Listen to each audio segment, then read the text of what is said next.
Chapter 5. For we know that when this tent we live in, our body here on earth, is torn down, God will have a house in heaven for us to live in, a home He Himself has made which will last forever. And now we sigh.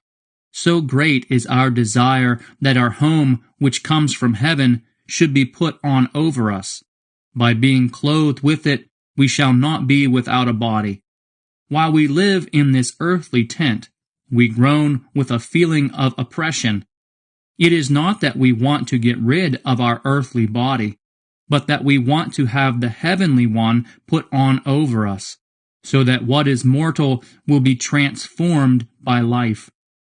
God is the one who has prepared us for this change, and He gave us His Spirit as the guarantee of all that He has in store for us. So we are always full of courage. We know that as long as we are at home in the body, we are away from the Lord's home. For our life is a matter of faith, not of sight.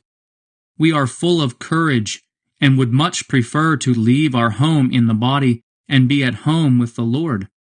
More than anything else, however, we want to please Him, whether in our home here or there. For all of us must appear before Christ to be judged by Him. We will each receive what we deserve, according to everything we have done, good or bad, in our bodily life. Friendship with God through Christ. We know what it means to fear the Lord, and so we try to persuade others. God knows us completely, and I hope that in your hearts you know me as well. We are not trying again to recommend ourselves to you. Rather, we are trying to give you a good reason to be proud of us, so that you will be able to answer those who boast about people's appearance and not about their character. Are we really insane? It is for God's sake. Or are we sane? Then it is for your sake. We are ruled by the love of Christ, now that we recognize that one man died for everyone, which means that they all share in His death. He died for all, so that those who live should no longer live for themselves, but only for Him who died and was raised to life for their sake. No longer, then, do we judge anyone by human standards. Even if at one time we judged Christ according to human standards, we no longer do so. Anyone who is joined to Christ is a new being. The old is gone, the new has come.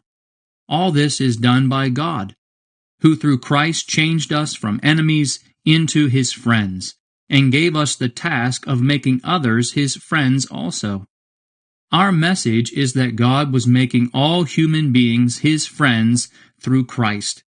God did not keep an account of their sins, and He has given us the message which tells how He makes them His friends. Here we are, then, speaking for Christ as though God Himself were making His appeal through us.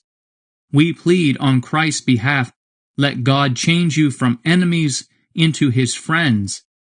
Christ was without sin, but for our sake God made Him share our sin in order that in union with Him we might share the righteousness of God.